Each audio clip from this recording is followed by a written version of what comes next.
Hello everyone. In this video, I'll show you how to easily and quickly remove a green screen from a video using CapCut. First, we import the video by clicking here.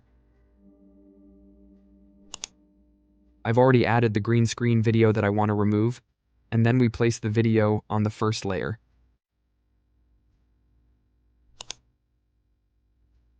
As you can see, there's still a green screen here. Now, select the layout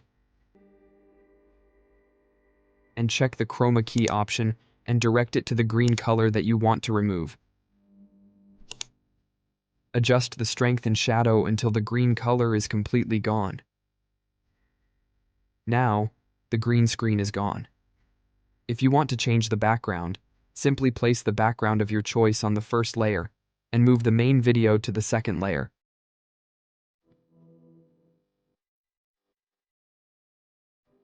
And here's the result. Removing the green screen video and replacing it with a different background.